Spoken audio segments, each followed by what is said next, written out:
नमस्कार, मैं हूँ सुशील चंकर विग और आप मेरे साथ देख रहे हैं स्टोरीज़ बाय विग। स्टोरीज़ बाय विग में आज मैं आपको एक रियल स्टोरी बताने जा रहा हूँ, जो एक राजस्थान से।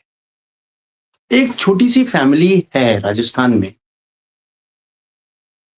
बहुत पीछे से गाँव में, बहुत पिछड़ा-सा गाँव है, उस गाँव में रहती है। उस फैमिली में मदर, फादर, 3 बिटिया, यानी सबसे बड़ी जो बिटिया है वो है 21 साल की, उससे छोटी बिटिया जो है 18 साल की, उससे छोटी जो है वो 16 साल की। 3 बिटिया से एक छोटा-सा परिवार रहता है। गाँव का कहानी है ये। गाँव में लोग रहते थे। बड़ी बिटिया का ब्याह करने के लिए लोग सोच रहे थे, इसका ब्याह कर दें।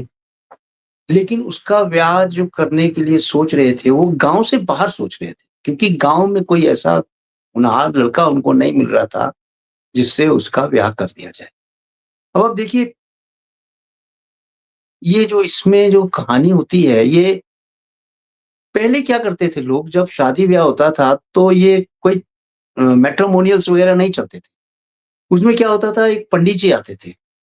पंडित जी जो घर घूमते थे लड़कों के और लड़कियों की बायोडाटा लेके घूमते रहते थे और बोलते थे कि भई आपके यहाँ ब्याह करना है तो मेरे पास 3 लड़के हैं या आपकी लड़कियाँ ब्याह करने वाली हैं, तो मेरे पास ये है। तो इस तरह जाके घर-घर तो वो जजमान जो थे, पंडित जी, उनके घर आते हैं और इनसे पूछते हैं कि भई आपकी बड़ी लड़की ब्याहन लायक है, तो मेरे पास 3 लड़के हैं, तीनों लड़कों की कुंडली है मेरे पास। आप इनकी कुंडली दें तो हम मिलाते हैं।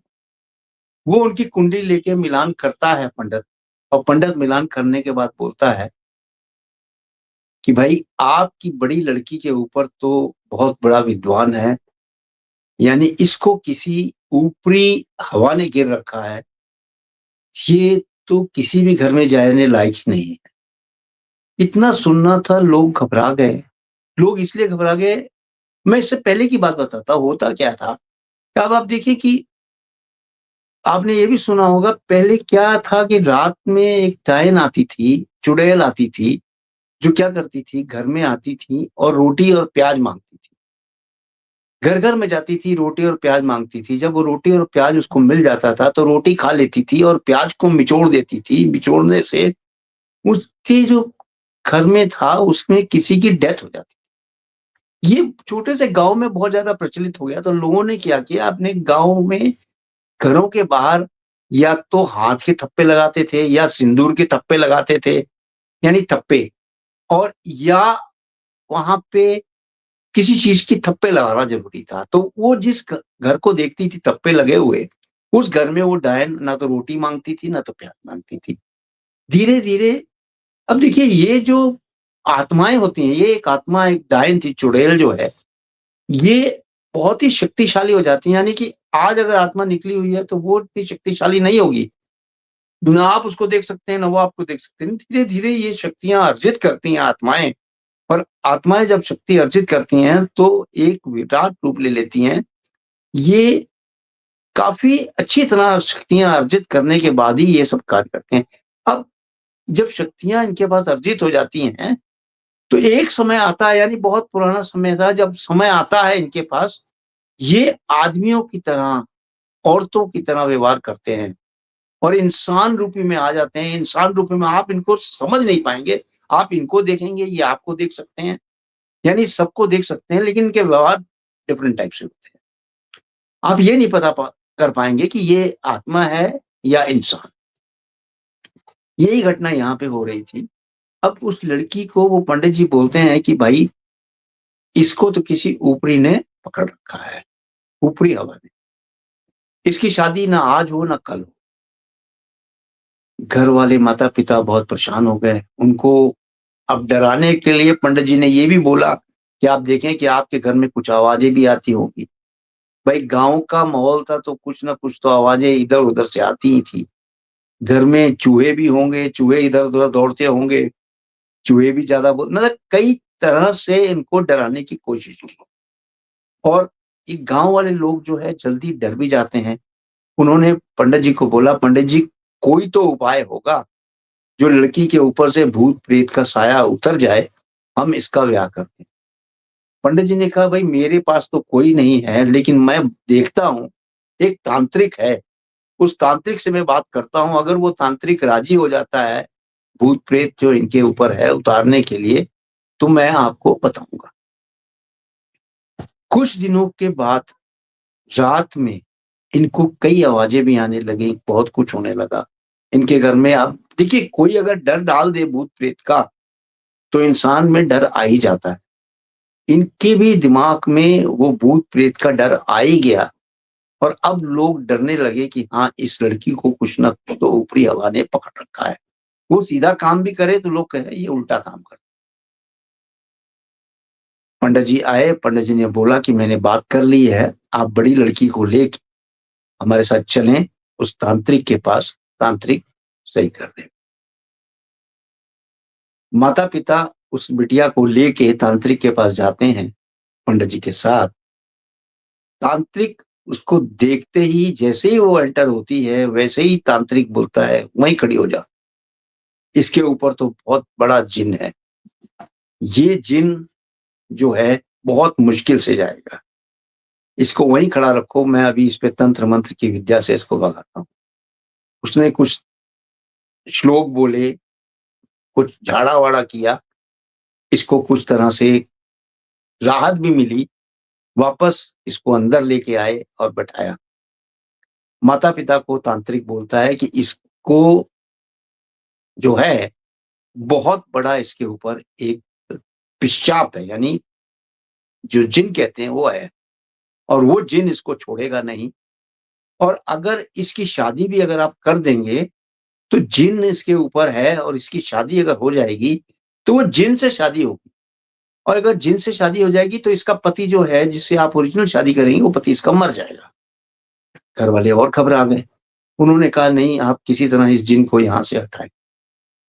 तब तांत्रिक कहता है कि इस लड़की की योनि पूजा करनी पड़ेगी। अब देखिए योनि पूजा होती है कामाख्या में। कामाख्या देवी के यहाँ योनि पूजा होती है, वो कामाख्या देवी मशहूर है इसमें। वहाँ पे भी काफ़ी भूत-प्रेत वगैरह है। अब इनके जो माता-पिता थे वो बोले कुछ भी करो, आप इसको सही करो। पंडित जी ने बोला भाई इनको एक दिन लेके आना पड़ेगा मेरे पास। आज तो नहीं, फिर कभी लेके आना पड़ेगा और फिर मैं बात बताऊँगा आपको कैसे क्या करना है। और उन्होंने लड़की को पूछा कि भाई आपको 1 रात के लिए इस जो आपके ऊपर जिन है, उसकी दुल्हन बनना पड़ेगा। अब 1 रात के लिए उसकी दुल्हन बनोगी, वो अपनी आत्मा को तृप्त करके यहाँ से चला जाएगा, लेकिन उससे पहले ये आपको छोड़ने वाला नहीं। लड़की भी घबराई, माँ-बाप भी घबराए, लेकिन माँ-बाप ने सोचा कि अगर इस तरह से एक बार चला जाएगा जिन, तो ठीक है। वो लोग जाते हैं, फिर 3-4 दिन के बाद वापस आते हैं। कुछ पूजा-पाठ होती है, पूजा-पाठ होने के बाद तांत्रिक उनको बोलता है कि एक तरह के वस्त्र पहना के लाना, ऊपर से नीचे तक, अंदर-बाहर एक वस्त्र होना चाहिए। अब वो लोग उसको लड़की को पहना के लाते हैं एक वस्त्र और तांत्रिक के पास जब लेके आते हैं, तांत्रिक के हवाले करते हैं, तो तांत्रिक कहता है, "आप लोग बाहर बैठ जाएँ। अब आज रात को ये उस आदमी के साथ रहेगी जो भूत है, यानी जो जिन है और जिन तृप्त हो जाएगा और फिर चला जाएगा। फिर आप यहाँ से लड़की को अपनी ले जा सकते हैं।" इतना सुनना था, ये लोग वहीं रुक गए। रात को उसने पूजा की, पूजा करने के बाद जो कुछ होना था हुआ उस लड़की के साथ और लड़की को दूसरे दिन वहाँ से रवाना किया। लड़की वहाँ से जब रवाना होती है, अपने घर आती है, अब 2, 4, 5 दिन तो काफ़ी ऐसे ही बीत गए आराम से। एक दिन वो पूरी फैमिली बैठ के कुछ बातें कर रही थी। इतने में वो बड़ी लड़की जो थी, जिसके ऊपर भूत-प्रेत का साया बता रहे थे, वो एक कुक्कर उठाती है और दीवाल से दे मारती है। दीवाल से ऐसा मारती है कि लोग उसकी तरफ देखते हैं और भौचक्के रह जाते हैं। उसकी आँखें चढ़ी हुई, बाल बिखरे हुए और दौड़ के जाती है दीवाल से सर मारती है। जब दीवाल से सर मारती है, लोग घबरा जाते हैं। इसको किसी तरह पकड़ के अपने पास रखते हैं, बिठाते हैं, लेकिन इनको समझ में नहीं आता इसमें हुआ क्या क्योंकि वो जिन जो बोल रहे थे, भूत, पिशाच, चुड़ैल, वो तो इसके ऊपर से चला गया था, तांत्रिक ने भगा दिया था, अब इसको क्या हुआ? लेकिन नहीं, ऐसा नहीं था। तांत्रिक ने उस जिन को भगाया नहीं था, इस लड़की के ऊपर ना तो कोई जिन था और न ही लड़की के ऊपर कोई भूत-प्रेत का साया था। ये तो तांत्रिक की एक विद्या थी, जो तांत्रिक अपने को और शक्तिशाली बनाना चाहता था, जिससे कि उसके पास जो जिन थे, उस जिन ने एक शर्त रखी थी इस तांत्रिक के साथ कि मैं तुम्हारी और भी इच्छाएँ पूरी करूँगा, अगर आप मुझे कोई स्त्री दो, यानी लड़की दो, यानी वो भी शादीशुदा ना हो। अगर आप मेरे साथ एक रात के लिए कोई लड़की दोगे, तो मैं आपकी शक्तियाँ और भी बढ़ा दूँगा। तांत्रिक ने ये बात अपने पंडित जी को बताई थी और पंडित जी उसको खोज के लेके आए थे। हाँ, देखिए, गाँव में बहुत सतर्कता से होने के बाद भी सीधे-साधे लोग थे, वो इस मायाजाल में फँस गए। मायाजाल में फँसने से क्या होता है कि लड़की का ज़िंदगी तो बर्बाद हुआ ही हुआ और वो तांत्रिक अपनी और विद्याएँ उसकी शक्तिशाली बढ़ गई। अब इस तरह से जो लड़की थी वो उसके ऊपर वो भूत जो था, उसके ऊपर जो जिन था वो अब हावी था, क्योंकि जिन उसके साथ ही था, वो गया नहीं था। उसके ऊपर उसने छोड़ दिया था जिन और जिन अब उसके साथ ही रहता था और उसके साथ बहुत कुछ करता था, जो नहीं होना चाहिए था, वो भी उसके साथ होता था, लड़की के साथ। लड़की बहुत परेशान थी और जब लड़की इस तरह की हरकतें कर रही थी, उसने फिर पंडित जी को बुलाया और पूछा। पंडित जी ने कहा कि भाई अब ये नहीं जा सकते हैं, क्योंकि तांत्रिक भी बोल रहा था कि भूत-प्रेत अगर एक बार निकल जाए तो निकल जाए, वरना नहीं निकलता। लेकिन उसको पीछे का ये राज नहीं बताया कि तांत्रिक ने ही इसके ऊपर उस जिन को छोड़ दिया है, जो कि अब इसके साथ ज़िंदगी भर रहेगा और इसके साथ रहेगा और इसको लेके ही जाएगा वो। अगर इसकी शादी होगी, तो इसके पति मर जाएगा और अगर पति मर जाएगा, तो फिर ये विधवा हो जाएगी। ये काफ़ी कुछ उसने समझाया करने के बाद फिर ये लोग काफ़ी परेशान रहने लगे गाँव में। एक दिन की बात है, ये आराम से बैठी हुई थी, अपने घर में आँगन में बैठे हुए सारी फैमिली यानी माता-पिता और 2 बच्चियाँ बाहर आँगन में बैठी थी, ये कमरे में थी और कमरे में बहुत ज़ोरों से चीखने की आवाज़ आ रही थी, तोड़म-ताड़ की आवाज़ आ रही थी, भगदड़ की आवाज़ आ रही थी, रोने की और यानी ऐसे कि भूत-प्रेतों का वहाँ मेला लगा हो, ऐसी आवाज़ें आ रही थी। इसके माता-पिता भी बहुत घबराए, उन्होंने सोचा अब क्या करें, क्या ना करें, कैसे बचाएँ इसको, किस तरह से करें, किस तांत्रिक के पास जाएँ, किस भूत-प्रेत उतारने वाले के पास जाएँ। इसी सोच में वो दिन काटे जा रहे थे और उनके दिन बड़े मुश्किल से कट रहे थे।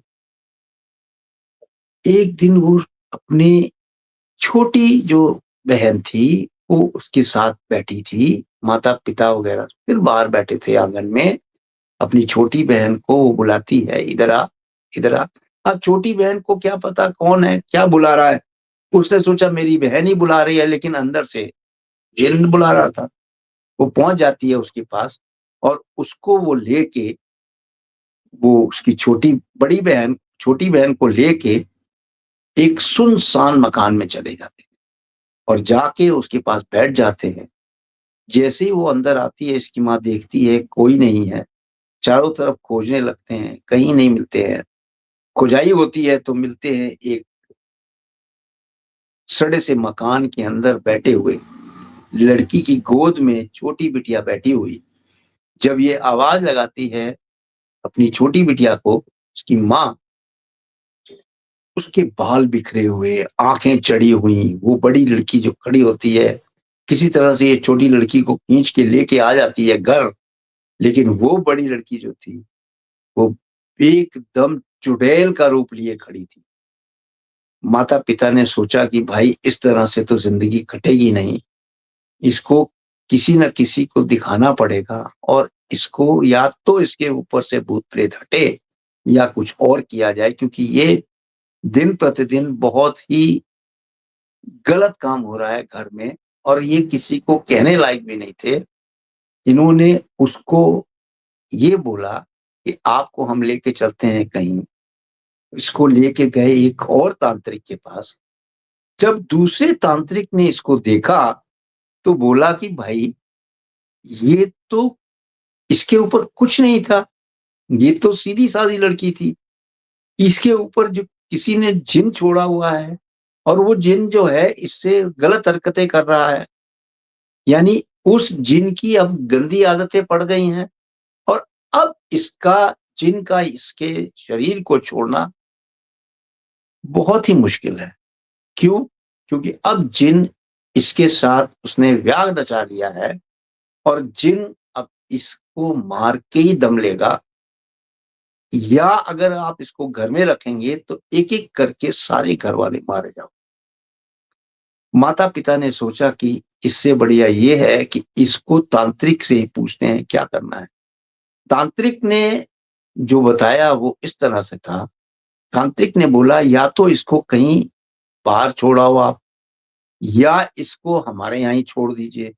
क्योंकि हमारे यहाँ अगर ये रहेगी, यहाँ भूत-प्रेत को कंट्रोल करते हैं हम, यहाँ पे रहेगी, देखो मरना तो इसका निश्चित है, क्योंकि अब ये शादीशुदा नहीं हो सकती है, ना तो शादी कर सकती, क्योंकि जिन जो है बहुत शक्तिशाली हो चुका है और इसके ऊपर उसने हावी न हो गया है, इससे शादी कर ली।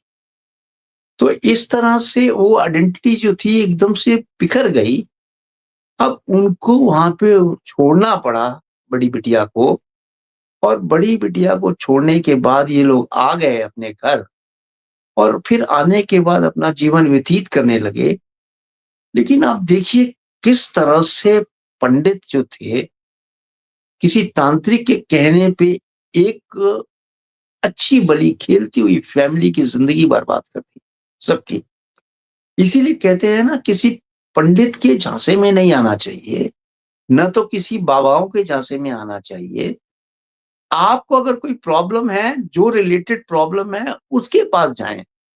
यानी भूत-प्रेत तो होते ही हैं, आइडेंटिटी होती हैं, लेकिन कुछ लोग ऐसे होते हैं तांत्रिक, जो अपनी क्रियाकलाप बढ़ाने के लिए, तांत्रिक विद्या को बढ़ाने के लिए, कुछ लोगों से मिल के अपनी शक्तियों को अर्जित करने के लिए ये गलत काम करते हैं। इसलिए आप लोग को सावधान रहना है और आपको इससे ये सीख लेनी है कि आप किसी के बहकावे में ना आएँ और ना ही इस तरह का हरकत, क्योंकि पूरी फैमिली बर्बाद हो जाती है। पूरी फैमिली बर्बाद हो जाती है, पूरी जनरेशन खराब हो जाती है, अच्छा-भला खेलता हुआ परिवार बर्बाद हो गया। आज भी वो लड़की पता नहीं किस कंडीशन में होगी, क्योंकि घर वालों ने तो उसको छोड़ ही दिया था और अब ये लोग अपने यहाँ रहते हैं, देखते हैं। तो ये कहानी सच्ची है राजस्थान की। राजस्थान में एक छोटा-सा गाँव है, उस गाँव की थी। आपको कहानी कैसी लगी? कमेंट सेक्शन में बताइएगा और अपना ख्याल रखें। किसी भी तरह से डरने की ज़रूरत नहीं है। भूत-प्रेत अगर हैं, नेगेटिव एनर्जी अगर है, तो उसके साथ पॉजिटिव एनर्जीज़ भी हैं। हनुमान चालीसा बोलें, हनुमान चालीसा याद रखें, भूत-प्रेत कभी निकट नहीं आएँगे। इसी के साथ जय हिंद, जय भारत।